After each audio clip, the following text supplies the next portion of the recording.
Ümumi sınavdır bu. Düz xətlə bərabər sürətli hərəkətdən impuls enerjiyə qədər.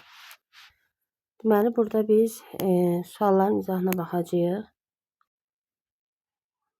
Gəlin baxaq. Birinci sualın izahına baxaq. Birinci sualda deyir ki, qeyri-elastiki toqquşmadan sonraki sürəti tapaq. Yəni cisimlər eyni istiqamətdə hərəkət edirlər. Eyni istiqamətdə hərəkət etdikdə onlar toqquşaraq, yəni müəyyən bir sürətlə hərəkətə davam edirlər. Həmin sürəti tapmaq üçün eyni istiqamətdə yönəlirlərsə, istiqamətləri də eynidir. O zaman biz bunları toplayırıq impulslarını və bölürük kütlələrin cəmini. Bəli. Burada deməli birincinin kütləsi 2 kiloqram, sürəti 10, ikincinin kütləsi 3 kiloqram, sürəti 5 və 2 üstəgəl 3. 35 böl 5 cavab edir 7 metr böl saniyə. Y variantı. Sonra ikinci suala baxaq. İkinci sualda da deyir ki, yenə qeyri-elastiki toqquşma deyir və istiqamətlər bir-birinin əksinə olduğu üçün biz burada çıxacağıq. Təbii ki, böyük impulsdan kiçik impulsu çıxacağıq.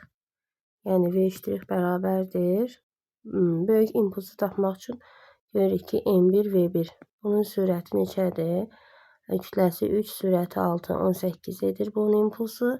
Burada isə M2 V2 1 vurulsun 12. Bunun da impulsu 12'dir. Demək ki, böyük impulsumuz bax birinci cismə aiddir.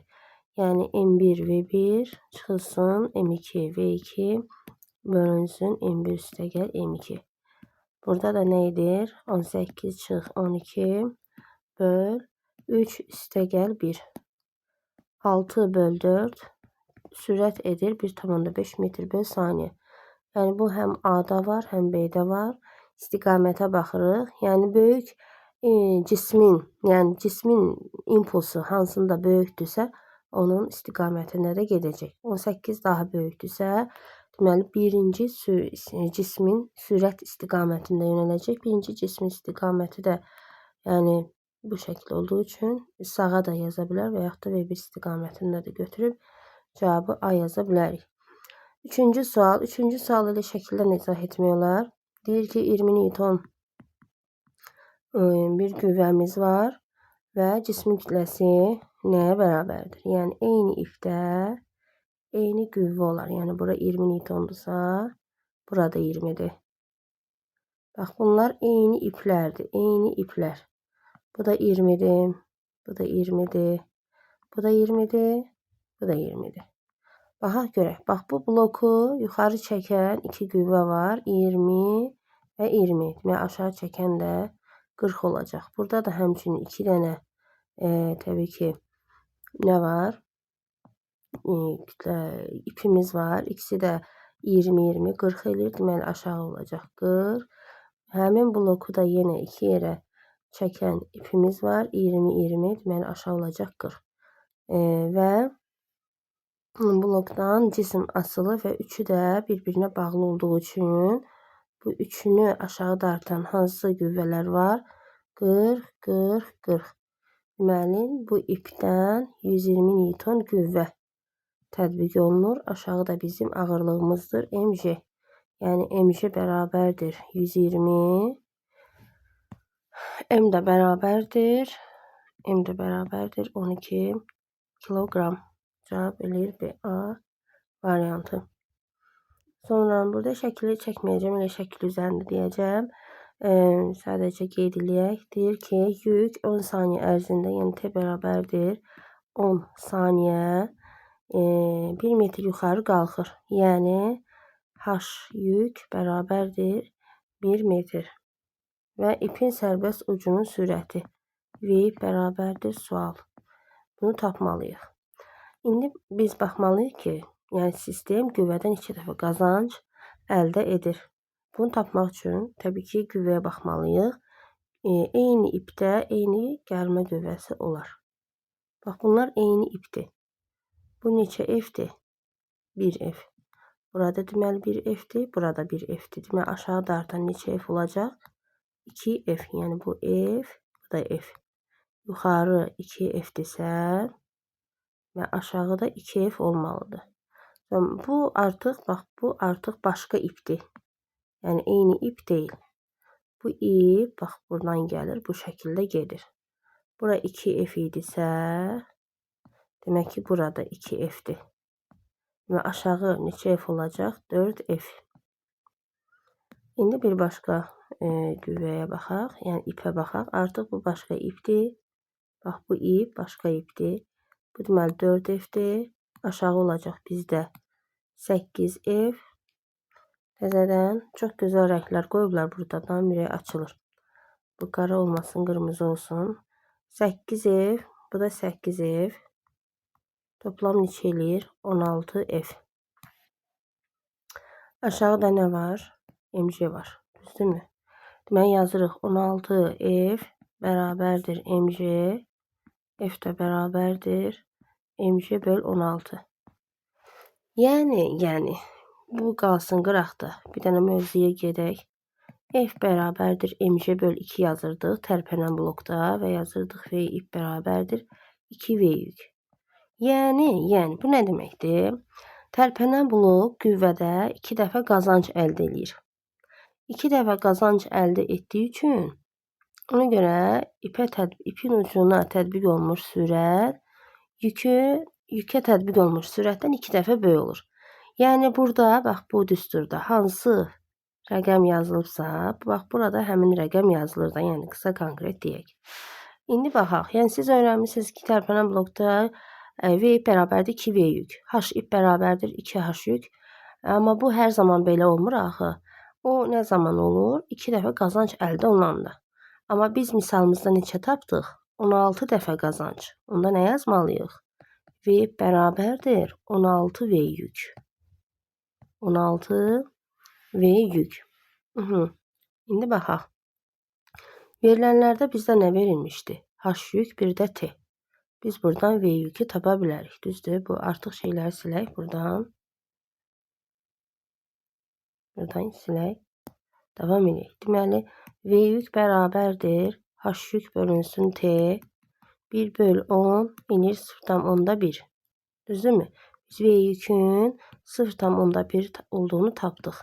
Onda V ipi tapanda nə edəcəm? 16-nı 0,1-ə vuracam. Bu da eləyəcək 1,6 metr böl saniyə. Cavab olacaq B variantı. Yəqin ki, bunu başa düşdünüz. Keçirik bura. 5-ci suala. 5-ci sualda deyir ki, tarazlıqda olan çəksiz link, görürsüz çəksiz link. Artıq bu linkin çəksi nəzərə alınmır. Qüvvədə neçə dəfə qazanc verər?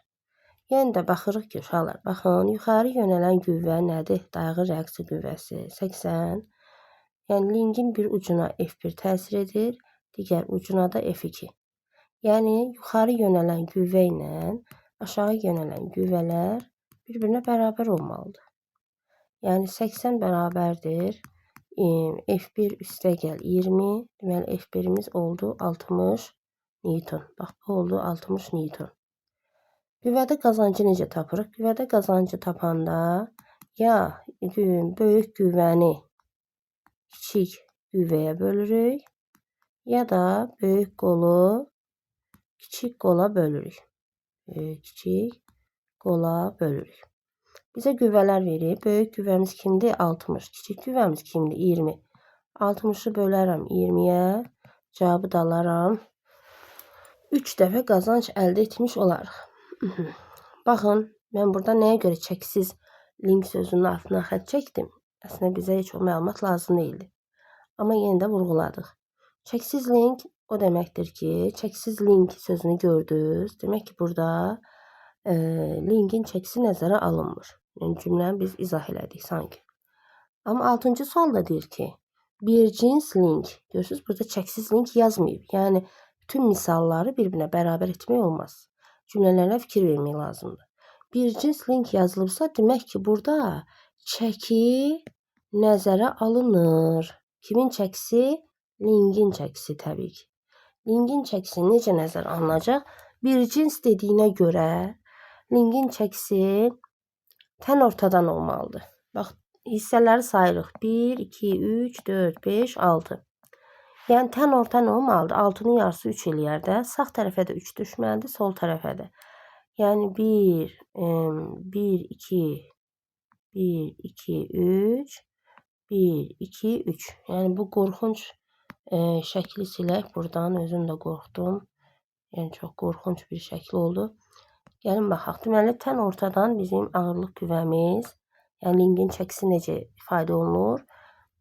P bərabərdir mg, düzdürmü? Biz mg yaza bilərik. İndi isə F qüvvəsini tapaq.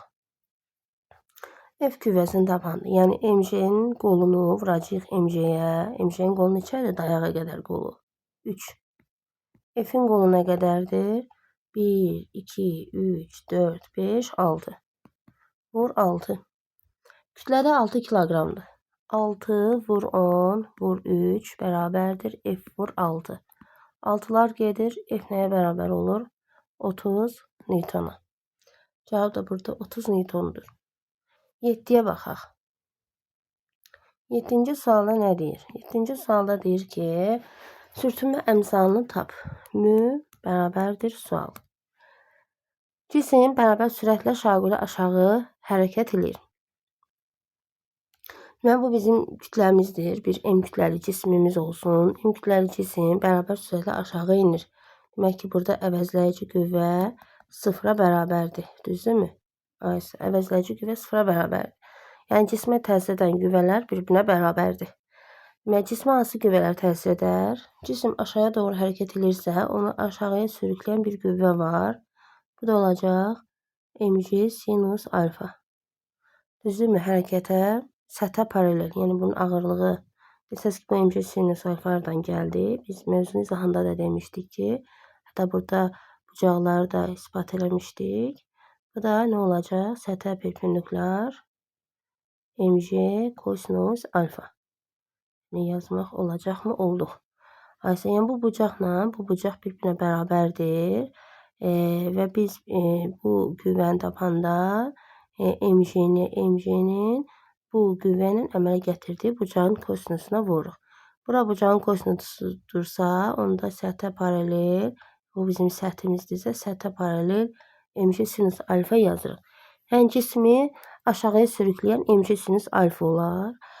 Cismin təbii ki, burada sürtünmə əmsalı istədiyinə görə, demək ki, sürtünmə əmsalı da var. Demək, hərəkətin əksinə bir sürtünmə qüvvəsi də meydana gələcək. Olacaq F sürtünmə. Yəni artıq F sürtünmə bərabər olmalıdır mg sinus alfaya. Bəs F sürtünmə nə deməkdir? F sürtünmənin ifadəsi var axı. Mü n. N nədir?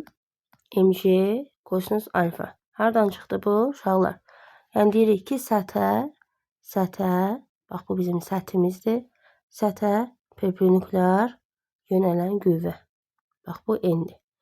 N hansı qüvvəyə bərabər olar? Təbii ki, onun əksinə perpendikulyar yönəlmiş qüvvəyə.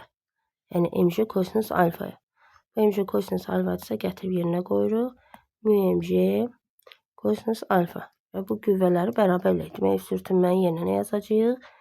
Mü mg kosinus alfa bərabərdir mg sinus alfa. Mg'lər getdi. Mü'nü də tapanda nə edirik?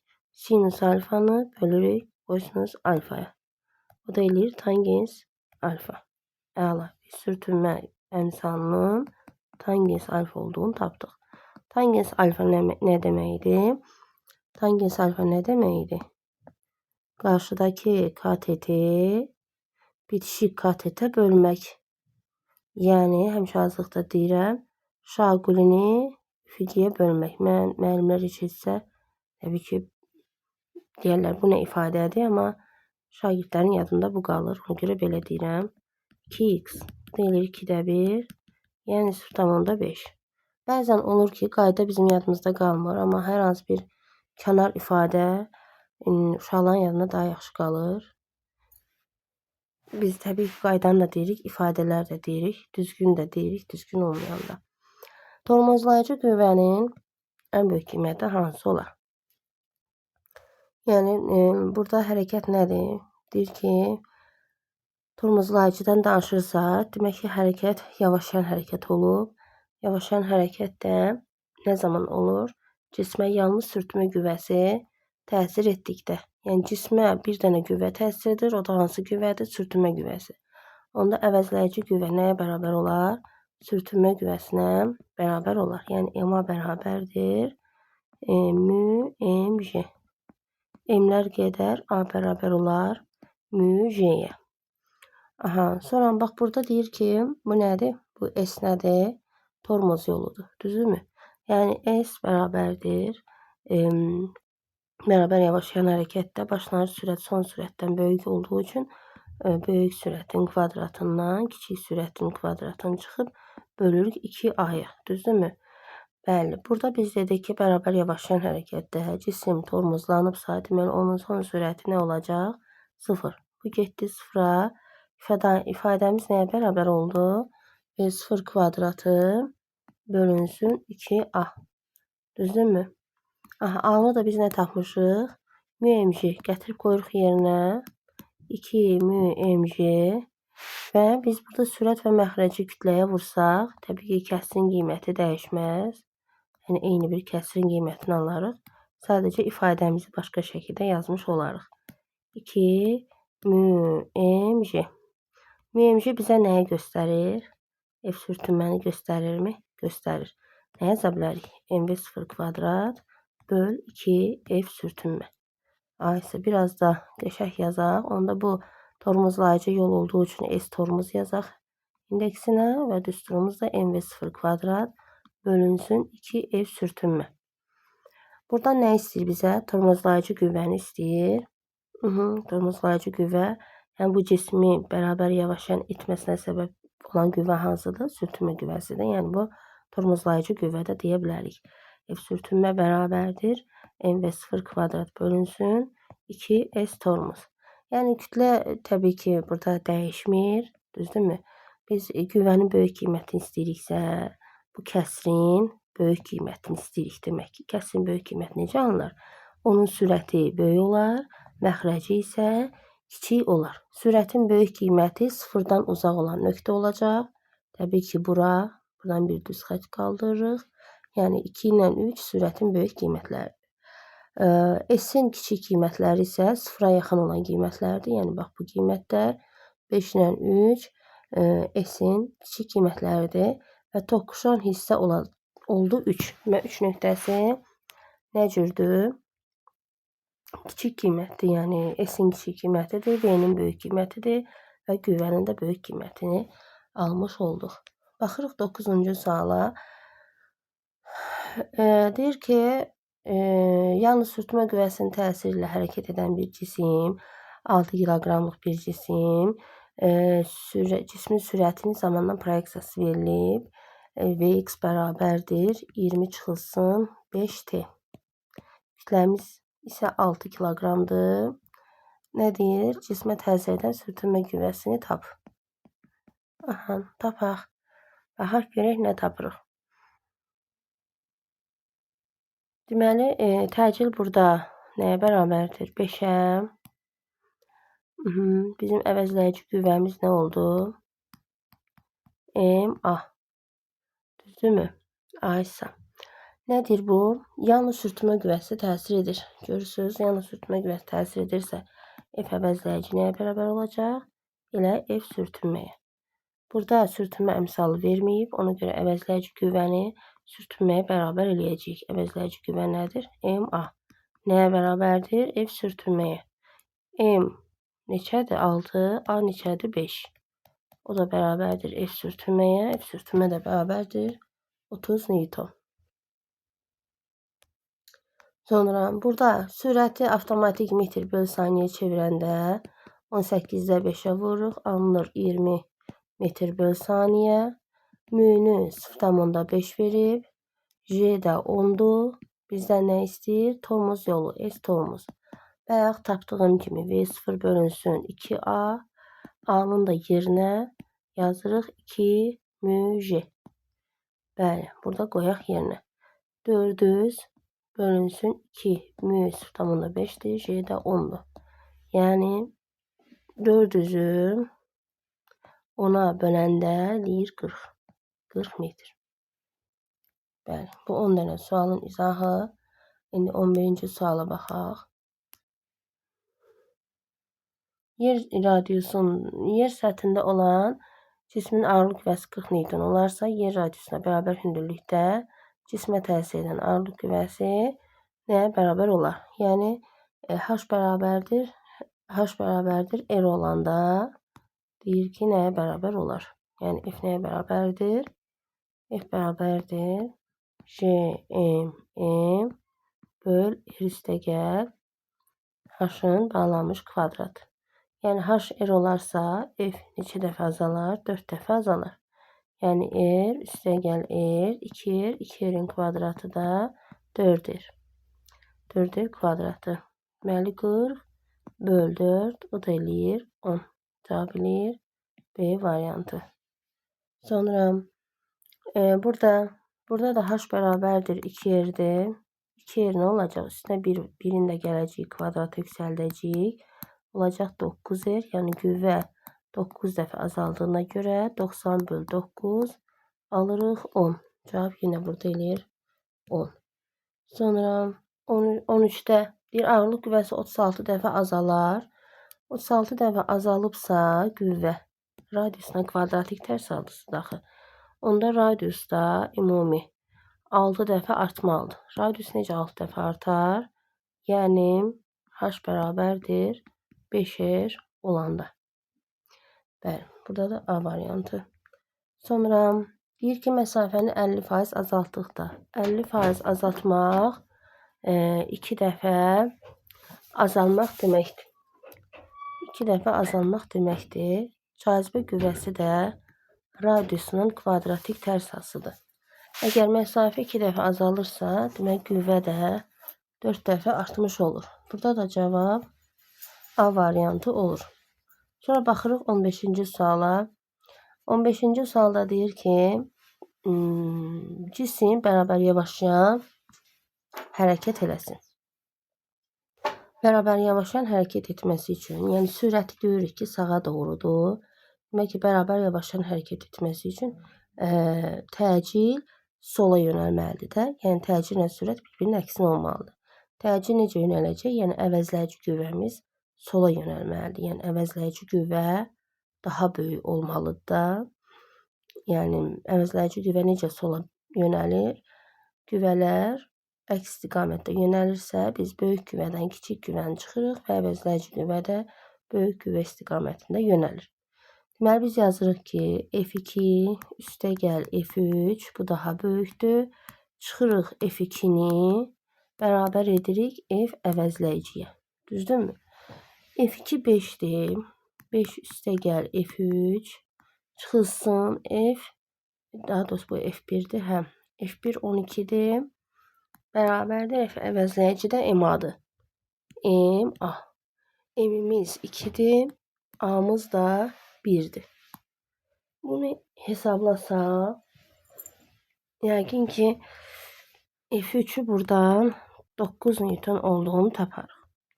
Cavab da burada oldu. C variantı. 16-cı suala baxaq.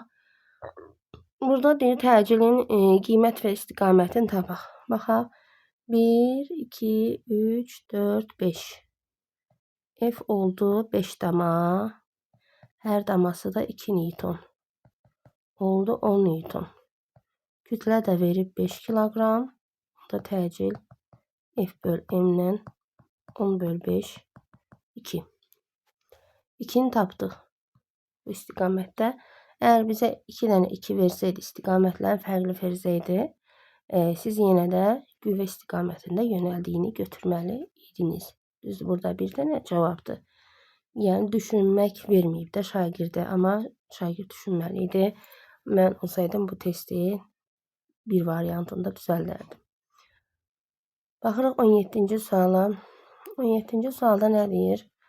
Deyir ki, verilmiş radiuslu hərəkətdə, çevrə üzrə hərəkətdə cismin sürəti 2 dəfə artırsa, əvəzləyici qüvvə necə dəyişər? Kütlə də nədir? Sabitdir.